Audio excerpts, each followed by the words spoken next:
So I see the numbers of folks rolling on in. It's fabulous to see you all here this afternoon. Good afternoon and welcome to today's webinar, COVID-19 and Social Media, Best Practices to Reach Your Communities. The CDC Foundation Community COVID Coalition is so pleased to host this webinar in partnership with the Vaccine Equity Cooperative and Health Leads. This webinar is part of our ongoing commitment to support those of you who are working in communities and partnering with communities all across the United States. And again, we so appreciate all that you're doing to partner with us in this ongoing pandemic. I'm Julie Scofield, and I'm the moderator for this afternoon's webinar. Today's webinar is available in Spanish. To listen to this presentation in Spanish, click the globe interpretation icon at the bottom of your Zoom screen. We also have a closed captioning option. To enable closed captioning, again, click on the closed captioning icon at the bottom of the Zoom screen. So before we begin our conversation today, there are a few housekeeping items to review. Today's webinar is being recorded and it'll be sent to everyone who registered along with any materials that need to be shared. During our webinar, we'll have time to answer as many of your questions as possible. Please submit your questions using the Zoom Q&A button found at the bottom of your Zoom screen. You can also use the Zoom chat feature to share comments, reactions, and links with everyone who's participating. Last but not least, at the end of the webinar, we will be launching a poll and evaluation survey.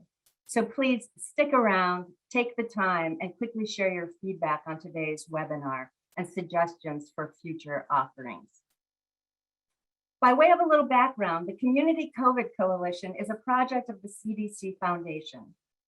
Starting in June of 2020, our project focuses on behavior change communication, researching, message testing, and creating COVID-19 social media campaigns. Our current focus is on partnering with CBOs to reach the not yet vaccinated with messages designed to help move them along a continuum from vaccine hesitancy to vaccine acceptance. We know CBOs are critical partners in this work, and we're thrilled to bring this webinar to you this afternoon. During today's webinar, experts will address questions on effective social media communication strategies and share best practices for leveraging social media in your community, especially with limited resources and small budgets. We'll highlight two organizations implementing equity-centered approaches to ensure public health communications reach our most vulnerable populations, feature culturally competent content, and combat misinformation.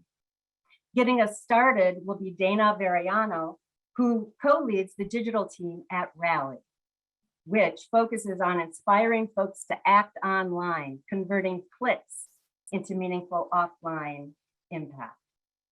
Then we'll have two bright spot case studies. The first comes from Sabina Mohyuddin from Nashville, Tennessee. Sabina is the executive director of the American Muslim Advisory Council. AMAC empowers the Tennessee Muslim community through civic engagement, community building, and media relations. Wrapping up will be our next bright spot case study with Dr. Gilberto Lopez, who's associate professor at Arizona State University's School of Transborder Studies. Among many things, Gil is director of the COVID Latino campaign, which combines the arts with social and health sciences to create culturally tailored messages around COVID-19 for Latino communities. Following our speakers, we'll open up for questions and do our best to answer as many as possible. And on that note, I'm going to turn it over to Dana to get us started. Great. Thanks so much, Julie. And hey, everyone. Great to be here with you all today virtually. I'm Dana, as Julie mentioned, a digital account manager at Rally, an issue-based communications firm, works with health leads on earned and digital strategy and execution. I'm really excited to jump in and talk to you about social media and community organizing today. If you'll jump to the next slide, we have a lot to cover in 15 minutes. So these slides have a lot of text on them. We're designed to be sort of useful as a take-home guide. So feel free to, sit back, listen, and the guide will be sent to you afterwards. So just a little bit about myself to put today's information into some context. I have a background in nonprofit communications work and video storytelling. I started down this path before Twitter was a thing. So I've seen sort of the Vines turn to the TikToks and the Friendsters turn into Meta. But I've also seen what remains the same with the strategy, the tactics that when it comes to sort of community organizing on digital channels. Served as a comms team of one, often for many a nonprofit from New York to Los Angeles to New Delhi, focusing on issues like intimate partner violence, human rights, mobility justice. So I'm really excited to be talking to you from that point of view of how can we use the social media, often with folks who are only staffed on small teams or teams of one, to have effective community organizing strategies on social media. I've been at Rally for 2+ years, where we're an issue-based communications firm that works on all aspects of communications, from earned media, digital strategy, strategic frameworks to campaign execution, and of course, social media strategy and execution. But what do I really do? I mean, what do all of us communications folks working in advocacy really do? We tell stories, we build communities. So the next slide, you'll see sort of our goal of using these platforms is to amplify the stories of our communities, put the mic in their hand, right? And how do we build a base? That's the ultimate question we're trying to answer here. How do we build a base, create awareness around an issue, and bring people to action online and offline to create change? On the next slide, you'll see an image of sort of a networked concept of organizing.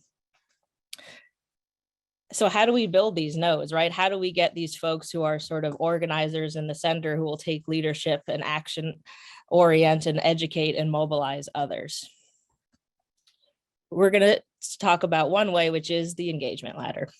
So the engagement ladder or path is a common structure to think of community organizing. There are others like the sales funnel, but we're going to focus on this one. The main idea is that users start at the bottom of the ladder in awareness, where they first hear or learn about your organization, your project. As they become more and more engaged, educated, have more information about the issue, they're more willing to take larger actions, move up the ladder of engagement towards these higher steps: co-creation, volunteerism, donation. And the main concept you'll see on the next slide is to give folks sort of the right information or the right ask at the right time to sort of prime folks to move up the ladder. And of course, we can have many ladders. They can intersect, they can do crazy 3-dimensional, 4-dimensional ladder things. But we want to make sure that we're talking to the right folks at the right time. So most people start at level 1, awareness, right? Hearing about your organization, your issue, something that you bring up on a Facebook ad, something that you've tweeted out, that your partner has retweeted, reading about the organization in the newsletter, right? We consider this the level 1 of eyeballs. And as time goes on, right, we want to give them actions, education, information that's going to inspire them to say, okay, I'm into this. I want to help more. They want to move up to these higher rungs, right? Signing up and following, taking an action, then becoming a leader. So digging into the next slide, we'll talk a little bit about what these actions are. We usually think of them in 2 groups: awareness and engagement. So awareness is sort of learning and discovering about the topic, education around COVID and the vaccine toolkits, FAQs, that sort of thing. While engagement is taking action around it, right? Actually getting folks out, getting them vaccinated. In addition, getting policies passed, signing petitions, advocating, etc. Usually we start with awareness and lead into engagement as folks go up the ladder, but often both are happening at the same time. So now that we've talked about strategy a bit, we're going to jump in and talk about the 4 primary channels that nonprofits, foundations, organizers use to connect with communities. And keep in mind before we start that you don't need to, nor should you be on all the channels that we talk about today. It's really important to match your investment in the channels you're on with the time you have to make sure you're spending the effort creating content for places where your audience, your base, your demographic already is, and not taking on more than your team, which might be you and you alone can handle or juggle on a daily, weekly basis. And so jumping into the first one, Facebook. Want to note that Facebook is the most used social channel, has been for a long time. Note that my recommendations on this channel should be taken with a grain of salt because Facebook is conducting pretty large updates as we speak. But overall, great. Facebook is really strong for sending users to a specific landing page or action. Download this tool kit, click here to dig into these COVID vaccine facts. Video also performs really well on Facebook, as do images, but video is always a top performer of organic. It's also a really strong platform for private and public groups and information sharing. That said, it's active community management is really needed for Facebook. People are going to be leaving comments on Facebook organically or paid ads that will need to be addressed. So want to keep in mind if you do have a Facebook page or group to have that time. And keep in mind here, we do have cadence recommendations throughout, but for all channels, the most important thing is to be able to be consistent. Again, keep a rhythm that you feel is sustainable. Better to do sort of one post a week reliably than sort of 4 1 week, silence for a month, and then 4 again. Let your audience know what they can expect. A lot more to dig in after you get these slides. You can sort of use this as a guide for best practices and some tips for channels. But next, we'll jump into Instagram, owned by Meta and Facebook. Instagram, the content is sort of less based on click-throughs to specific URLs, but really great for education. Obviously, it's a very visual platform with images and video leading the way. But I've also bet that you've all seen sort of these PowerPoint styled, really fact heavy info sheets making their rounds on the Instagram platform. Really strong spot for education and sort of using hashtags that can really drive your content way further than your organic audience is a really strong platform for education. On to Twitter. Twitter is really about more than the past two, is really focused on engagement. It's about starting a conversation. It's the least of the broadcast platforms. It's got a really passionate user base that's loyal to the platform. I know if you're a Twitter user, you know you're probably on it throughout the day. You get your news on Twitter. You have really strong relationships on Twitter that you don't sort of have necessarily built through other channels.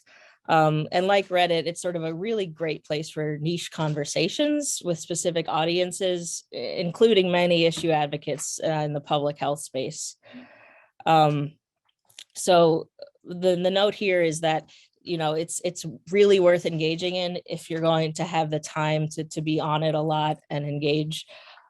Great, but make sure that you're having two-way conversations and not using it only as a broadcast. Next, we'll talk about LinkedIn. LinkedIn is a great platform for organic and paid.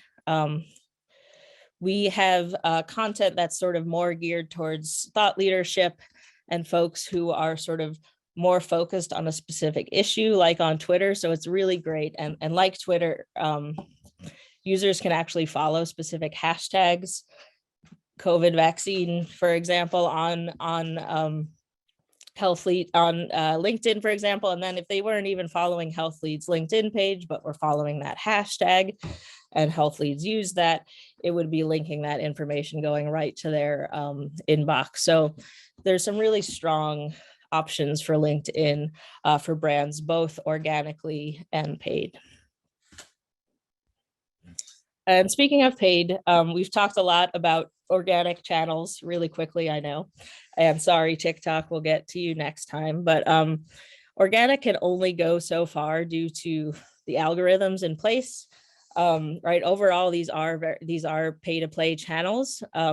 So generally, if you are investing a lot of time in one of these channels, we really want to think about putting a paid budget strategy in place behind channels, even if it's a small amount, to access the entire or a wider percentage of your organic followers, and B, sort of increase this base by finding new followers. And there's really easy and great ways to do this. So we have some tips here about, installing pixels. It'll take 5 minutes, and then you can set up your Facebook ads to target people who come to your website, do lookalike audiences and things like that. We're going to jump now that we've talked through some channel info to sort of the depth of it all. What do we actually write and what do we actually show visually, and talk about some quick tips for choosing and writing content. So we all know there's such competition for folks' time. We all have such a small window to capture attention, specifically online. I think that, a number of seconds before somebody moves on, the first 3 words of your subject of your email are all you usually get. So we need to ensure that we're doing the most with our language, that we do interest the eyeballs we do get, and don't sort of make people, lose interest and scroll somewhere else. So the main point we want to make in our copywriting is to give folks clear information in a way they can understand it, right? Break it down, take out the jargon, put it into simplified concepts, 1 sentence each, put it into plain language, like you're explaining things to a friend who has sort of never heard the context. And we like to think of it as, I think a lot of us were sad when Twitter upped its limits to 280 characters, right? I think we like to think of 140 still as the limit, right? I think short and the quicker you can capture the attention, the better. Another rule of thumb I like to follow is to usually keep it to 1 call to action per thing you're putting out, right? Whether it's an email or a Facebook post, to make sure you're not sort of competing with yourself, confusing folks and asking them to do too many things at once. And then finally, just, after you write copy, just looking back at it, reading it, and, putting yourself in the shoes of yourself as a user of a lot of these platforms. How do I engage with this social channel? What content do I enjoy on this platform? Would I click on this? Those kind of things. The flip side of copywriting that we always think about is images and videos. Of course, it's always great to use your own organization photos, partner photos, volunteer photos. Sometimes those are hard to access. When we can't access those, we really want to look for Creative Commons images or stock photo sites that showcase people from all parts of the community and that we also have permission to use. We will be sharing a resource sheet after this with a number of links to some really great photo sites that we use regularly and recommend, some of which are free. And just really want to make sure that, an image is usually the first person that somebody's reacting to. We all know the adage of how many words it's worth. We want to make sure that the visuals resonate with the community rather than instantly put folks off. They include all parts of your community.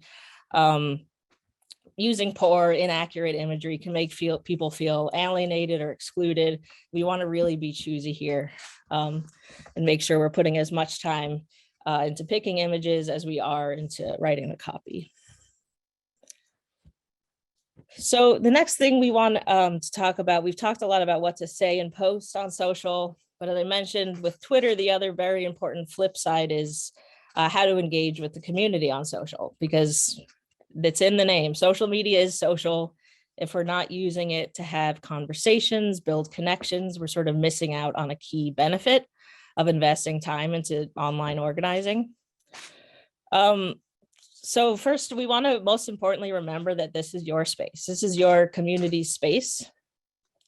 And you want your base to feel comfortable posting and being here. So it's up to you to coordinate and sort of be a referee for that space. So the next slide, you'll see we have some tips. Always delete misinformation. We realize not all orgs can, government agencies, for example, but getting rid of things like hate speech and hiding comments that spread incorrect information is important. Setting clear rules for engagement is a really strong way to do that. And then following them, right? Making a public guideline list and then sharing it publicly on Facebook so that folks know of the rules and know of the repercussions, and that the comment moderation team sort of has clear guides to follow. Setting pacing you can keep. Don't try to respond to everything, right? The comment guide can help you sort of prioritize responses so that you're sort of prioritizing answering questions that are legitimate and, ignoring giving space and time to ones that are not. Finally, I think this is a great place to, again, as with all copy, keep responses short, but it's a great place to link out to detailed information that you have. You don't need to sort of say it all in the comment response. As you can see in this example here, just, a short, succinct answer and then a link out is really helpful. On the next slide, you'll see an example of community guidelines we developed for one organization that was having issues receiving a ton of negative comments. So we made sort of really clear rules of engagement, clear, public, and now the team knows on a daily and monthly basis which comments to hide, which users to ban, and which to reply to. Okay, so finally, I want to touch on how to work with partners and influencers on social media. So may not always think of them this way, but we have plenty of folks in our community who already qualify as influencers. They don't need to be thought of as TikTok stars or people that you need to pay, $1,000 royalty packages to. But, thinking about create a partnership program with these folks and setting up a structure to highlight people and share their stories on your platform. Of course, we want to be mindful of compensating people for their time and their effort and creating ethical partnerships. And once we do that, we can use it to develop videos, photos, and quote highlights that we can sort of use on social, but also email, newsletters, funding applications and things like that. There's a lot of power in the community and those stories, and we want to make sure that we're uplifting them using these channels that we have. So I know that was a whirlwind of information and not very much time, but I'd just like to say thank you so much for joining today, and really excited to hear from Sabina and Gilberto.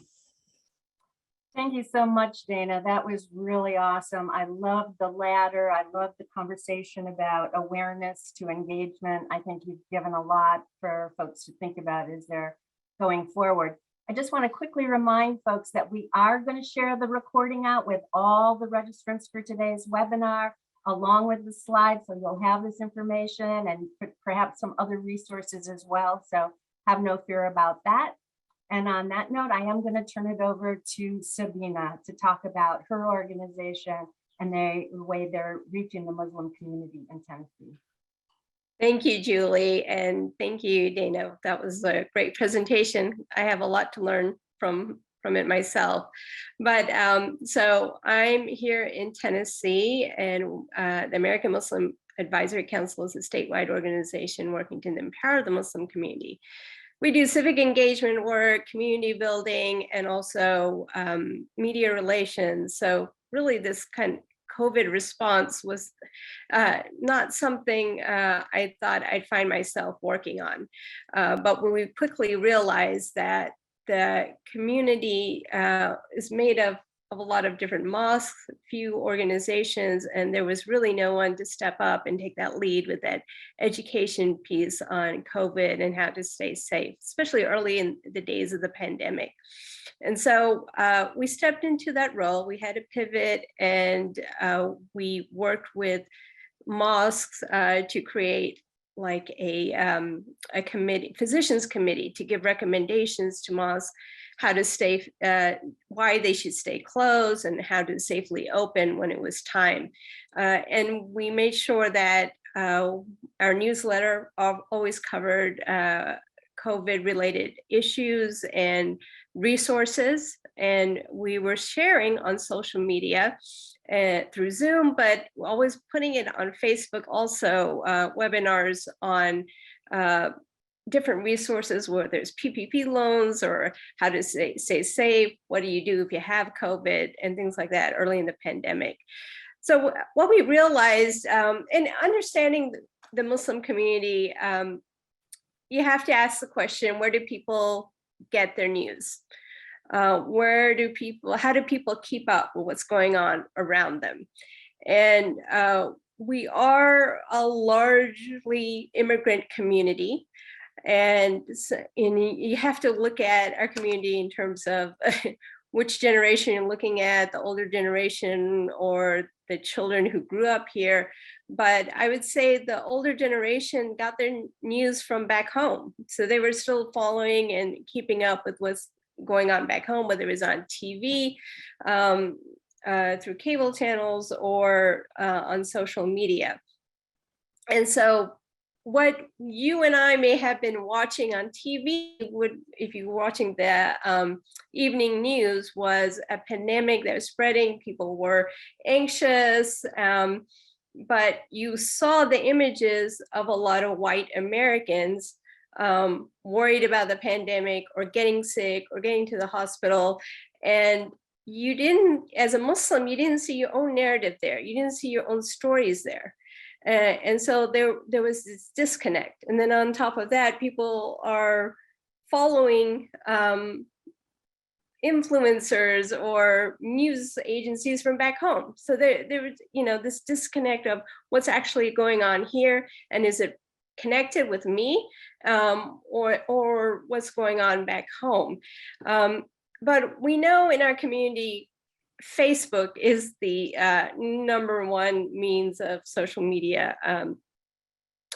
platform, the number one social media platform, and it's not just Facebook, but I would say WhatsApp and Viber is also a very important way people share information and stay connected.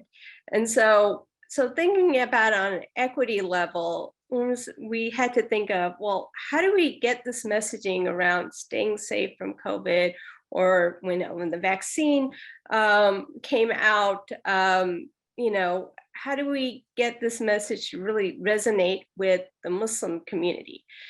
Because we recognize that the images that were being shown were images of other people, and so that you had that disconnect. Somehow this was a problem of, let's say, white Americans. This was a problem of maybe, that didn't have much relationship with me and my family and my reality. And then where was the information coming from? Again, it wasn't coming from people that looked like you, reflected your values. And so that was important to think of, like, who are people, the Muslim community, who do they listen to? Whose messaging is important to them? And, those who are religious, well, it's the easy answer. It is the clergy, the imams of the mosque leadership, where they go pray. But then also, because we're made of so many ethnic groups, sometimes it's the ethnic leaders in those communities. So really making sure that whatever message reflects, people see themselves reflected, and it's coming from a trusted source. So the religious leaders, or the ethnic leaders, and that way people are more trusting of the information they're getting. And so it's interesting because a few months ago there was this effort in Nashville to share more social media posts around vaccinations, and you had all these community groups, and they really wanted to kind of address this health disparity and this inequity, and how the vaccines were being administered in the community. And they had social media posts for Facebook already ready to go. You just had to go to their website and click and add them on. But there were either images of white or Black Americans or Hispanic or Latino Americans, and the only translated information was in Spanish. And so when I looked at it, and they were trying to do for 2 weeks, every single day, all these organizations were going to just kind of bombard the community with these social media posts. I could not find anything that really spoke to my community, because the images were not there. The messaging did not come from that religious point of view. And that's understanding my community, that, hey, you stick, a religious message within it, people listen. People are more likely, certain population more likely to think, oh yeah, think twice about what the message is. So, thinking about that, there's some of the things that we've done over the last almost 2 years now, is make sure that we had imagery or videos on social media with Muslim community members. And videos is one thing. On Facebook, it gets a lot of shares and a lot of likes. I mean, it's amazing. Sometimes you think it's a post, but even a short video, a 5-minute video of somebody recognizes saying something, people will stop and listen to it. And then when the vaccines rolled out, we had several vaccination events at local mosques. And so we were very intentional that when we had these vaccine events, we had people hold up signs saying, "I've been vaccinated."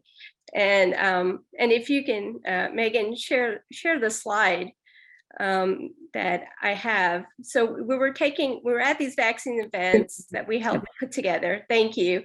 And then we had this, just a simple poster board. "I got vaccinated. Are you ready?"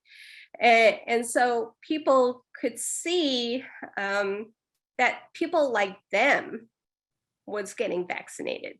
This wasn't another person's issue. This was our issue. This was an issue within the Muslim community. And we're kind of trying to create that peer pressure. Everyone else is doing it.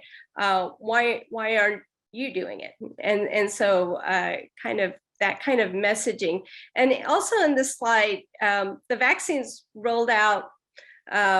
These vaccine clinics were last in the April 2021, and that was right before the holy month of Ramadan. So where Muslims fast every day for a month. And so again, that messaging, thinking about in 2020 during the month of Ramadan, and in the month of Ramadan, it's a celebration. Everyone's fasting. They come together. They break the fast together with family, friends. They go to the mosque. They extra pray. It's a very communal event.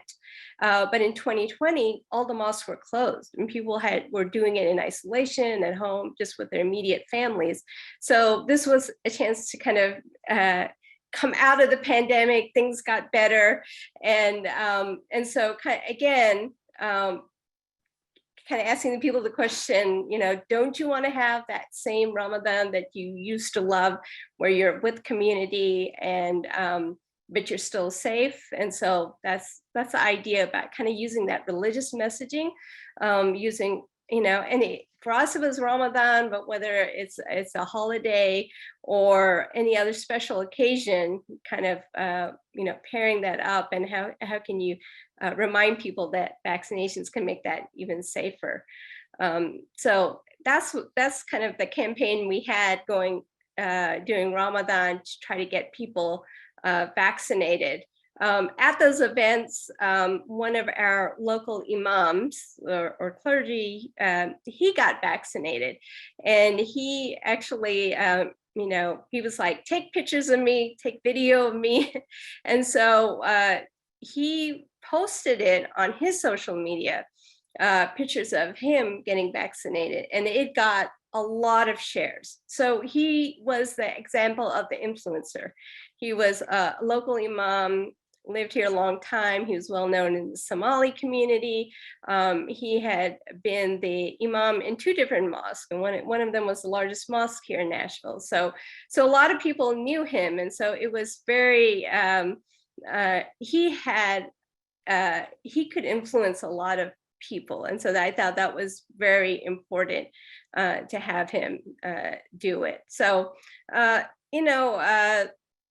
with all these posts, I think simplicity is the key. And I love what Dana said, like, you don't want to do too much write up with a post. The picture should speak for itself, especially we know in our community with Facebook, nobody's going to read a whole long post. It's like quickly seeing it over and over again. And then the messaging has to be tailored to your audience. Again, I see a lot of things on the internet, things from different, say, foundations or whatnot on social media posts that I can just, share those also. But I feel like as a small organization, if I post too many things that aren't tailored to my community specifically, people are going to ignore it. And so I think it's important to be very, to tailor your message and not just post all the time and just anything. It should reflect your messaging, your post should reflect your community. And then leveraging the trusted leaders here, like even in this picture, the person on the top left, he's the board member of a local mosque. The person in the bottom right is imam and board member of a mosque, and so again, that goes a long way. So that's my story. I hope I can incorporate some of Dana's suggestions, but there you have it. Thank you so much, Sabina. I think you really highlight the importance of representation and making sure that in all our efforts, you're seeing yourself reflected in the work that we're doing. So I really appreciate you taking the time to highlight that. We're going to turn it over to Dr. Gilberto Lopez. And in the meantime, all the presenters, please start answering the questions in the chat and in the Q&A, because it is lighting up with great questions, great chatting going on, and I know time is a ticking. So if you will do that, we will turn it over to Gil. Take it away. Hi, everybody. Are my slides up?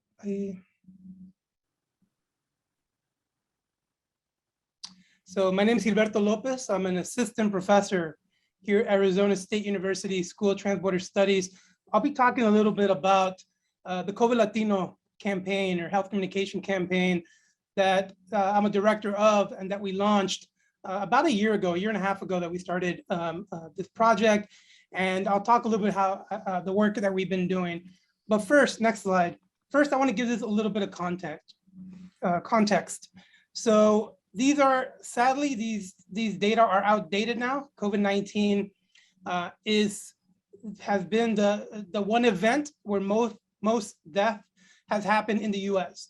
When we think of death at a mass scale, we think wars, pandemics, and increasingly so, weather events. They're becoming, causes of large numbers of death in one event.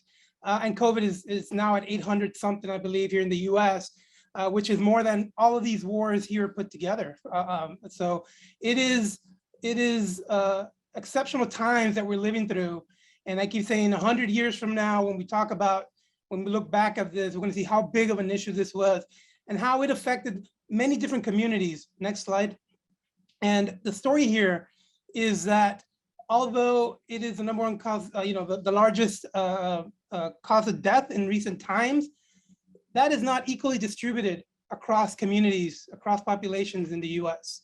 Here's some data that on average, people in the US lost 1.5 years of life They're on average living 1.5 years less due to COVID.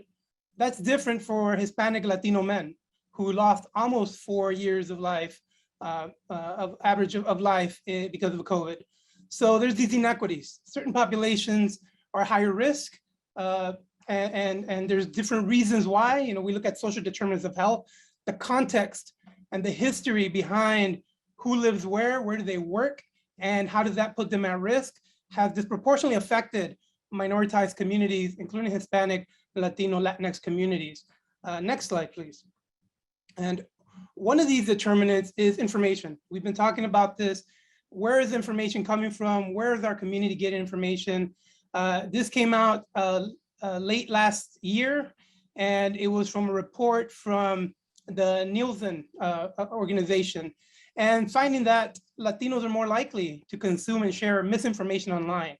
A lot of these platforms that have been discussed, WhatsApp being one of them. You know, WhatsApp is one of the platforms that the Latino community, especially the immigrant communities, depend on to exchange information, especially, you know, recent times, the quote unquote caravans that are coming through Mexico. WhatsApp has been a platform where a lot of information of, you know, where to get food, where to get, you know, housing on your way there, where to get care, who to look out for, where are the dangers. So these are platforms that are very essential and important for information. So next slide. So what we did, we launched the COVID Latino Project. We collected data. We started doing interviews and surveys in California, Central Valley, and across Arizona. So this was with the Latinx communities here in the Central Valley in California to understand beliefs, attitudes, and perceptions. I won't go much into the data here. You know, it's too short a presentation, but everything I'm going to show you from now on is informed by the data we collected, but also data coming out and other stories coming out about the Latino community and the relationship with vaccines and ideas and behaviors around vaccination. Next slide. So what we did, again, we launched the COVID Latino campaign, and what this is, it officially launched in April of last year. What it is we creating a series of animations and still arts and cartoons. This is all to bring needlessly complex information, this information that's out there about COVID, about vaccines, to make it accessible to the community whose behavior we're trying to change, or who we're trying to convince and encourage to get vaccinated or use protection against COVID. So that's what we're doing. We're combining the arts with the social sciences, the health sciences, and the medical sciences. So we create a team that consists of researchers, student, community leaders, and community organizations, which are essential. There was a comment on here about promotoras de salud. Promotoras de salud and other community, you know, health workers. They've been, you know, the driving force behind a lot of this messaging.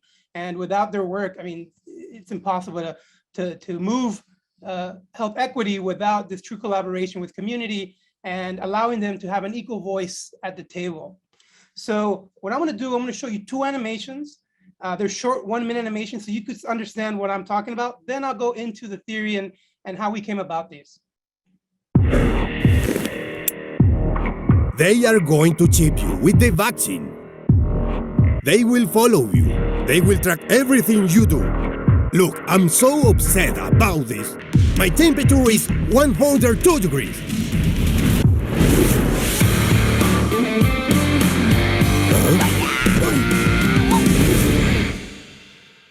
Oh, te rigo. There are no chips in the vaccine. Stop spreading false information on social media. If our community doesn't take the vaccine, then the virus will bounce from body to body, creating new mutations, which may become resistant to the vaccines. That's why everybody needs to take the vaccine. It trains your immune system to fight the virus. The vaccine contains something that looks like part of the virus, but is not the virus itself. Our bodies learn to recognize it and learn how to fight it. This helps our body make something called antibodies that can attack and kill the real virus before it starts to spread. So make sure you go and get vaccinated. Regal, the doctor is right. Stop spreading nonsense. Nobody wants to track you. And if they did, you put everything on the internet already. Put that thing away and come have some frijolitos con nopales.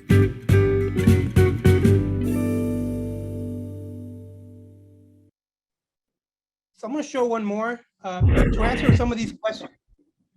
To answer quickly with some of these questions, yes, these are all in Spanish, English. We have them in Zapoteco, which is an indigenous language from Mexico, which is a large immigrant group. We're working on getting it in Mixteco, and we're trying to get them in Mayan languages. So there's many languages that we're trying to do these, but for the most part, for now, they're English, Spanish, and Zapoteco. This one here is in Spanish. So we'll show this one, then I'll come back and talk about it. Les habla su capitán, soy la Buen Rostro. Gracias por volar con nosotros. Estaremos despegando en unos momentos. Algunos aspectos a tener en cuenta mientras se abrochan los cinturones de seguridad. Aunque la gente ha reanudado los viajes, todavía tenemos que ser cautelosos, especialmente a nivel internacional. Sobrevolaremos países en los que las tasas de COVID todavía son altas y las tasas de vacunación siguen siendo bajas. Es importante, por amor a nuestros familiares, evitar los viajes en la medida de lo posible. Pero si tienes que hacerlo, asegúrate de vacunarte. Y recuerde que, aunque esté vacunado, puede poner en riesgo a las personas al celebrar grandes reuniones. Así que hazlo simple, hazlo pequeño. ¿Quieres asegurarte de que todo el mundo esté allí para la próxima reunión?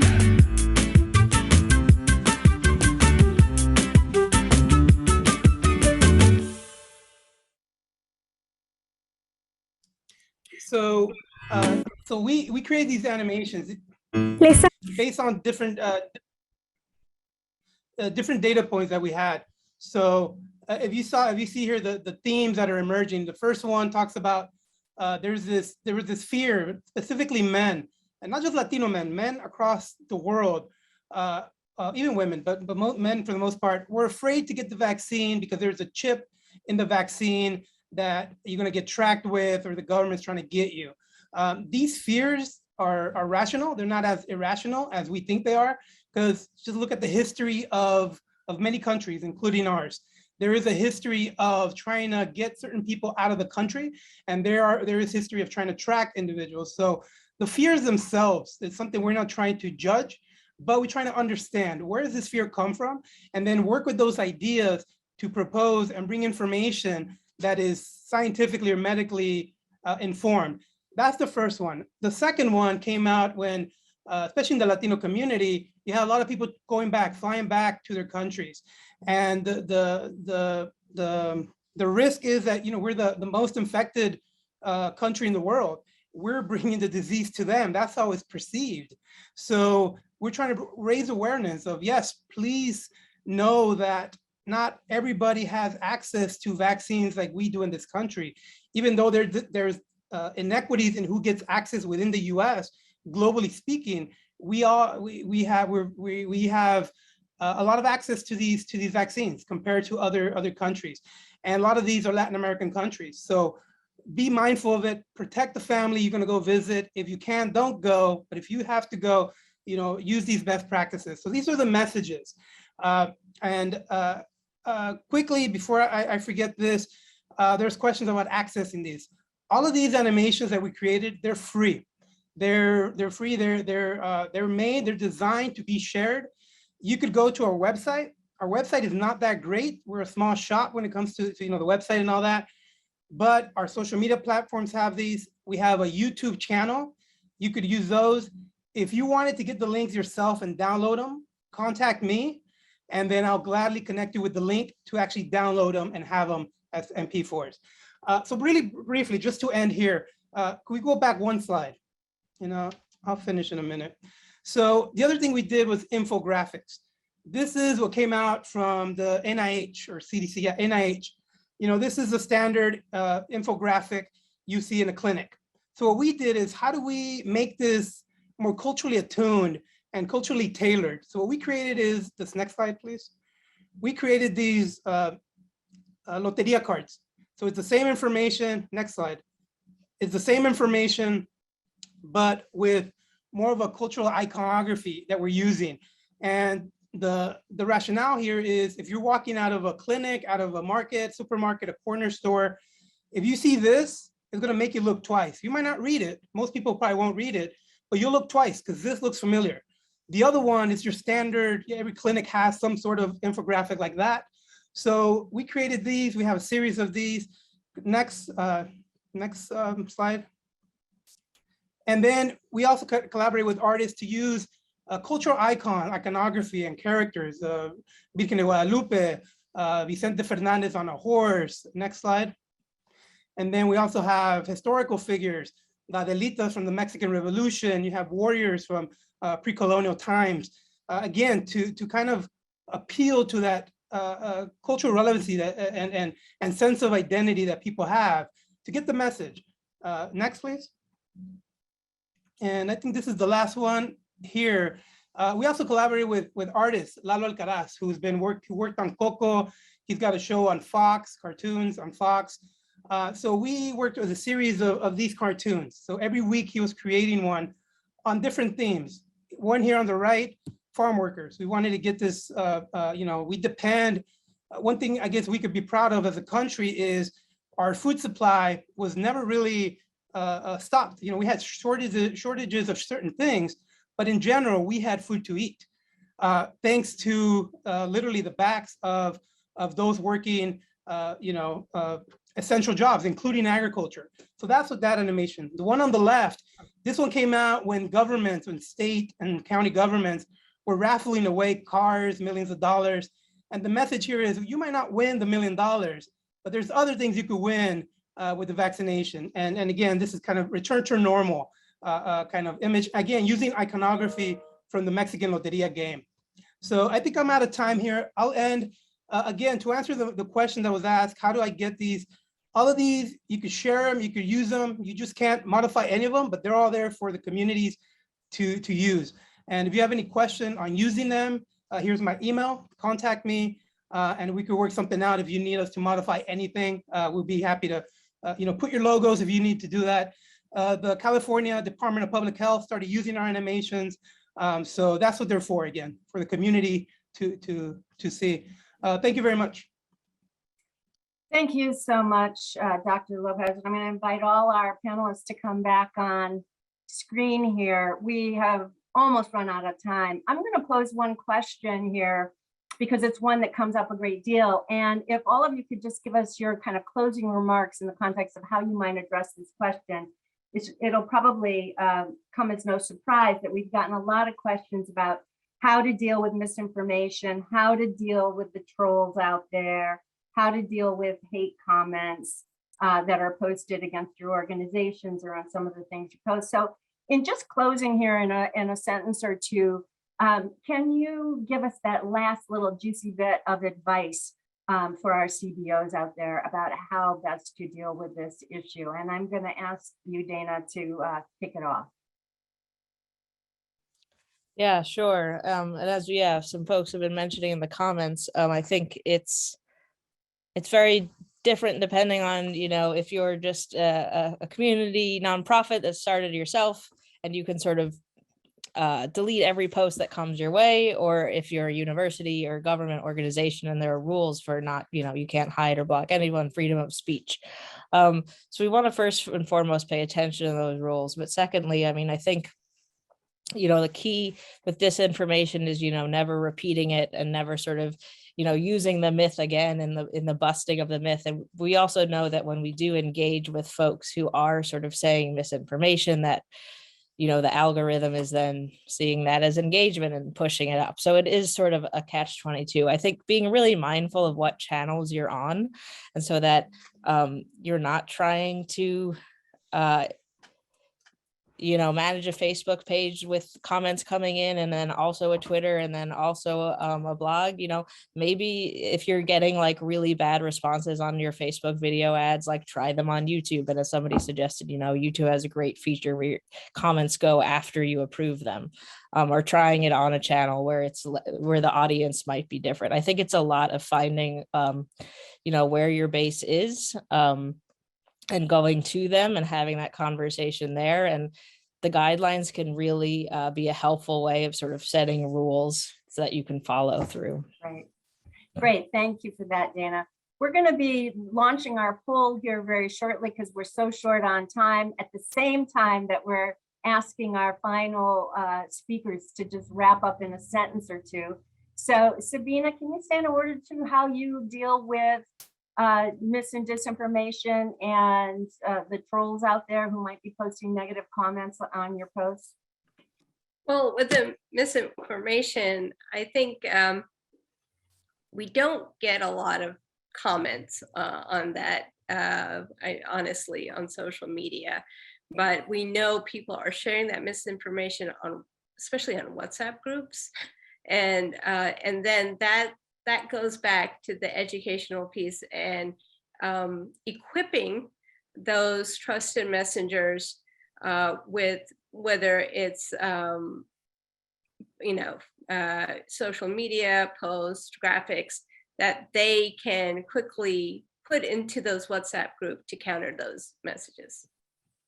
Great, thank you. And thank you so much for the work you're doing in Tennessee. Gil, last couple words. Just that culturally tailoring is important. The status quo is not working. It has not been working for our communities. So we need to change the discourse. We need to change how we do messaging, because the way they've been done does not work, has not worked. So culturally tailoring, I think it's essential that we understand the community and use their language. Thank you so much. I really have learned so much this afternoon. Thank you to our presenters. You've all been amazing and awesome. Want to give a shout out to our partners at Health Leads for their support in putting on this webinar. A reminder that we're going to send out the recording and the slides to everyone who is registered. And then as we close out and wrap up for today, I really want to acknowledge the work of all the community-based organizations across the country who are helping us reach vulnerable populations and communities. You know best, you know how to do it, and we're here to support you in the work you're doing to end the COVID-19 pandemic. So we love hearing from you, and we will definitely following up. Stay tuned for more information. And thank you again for your participation here today.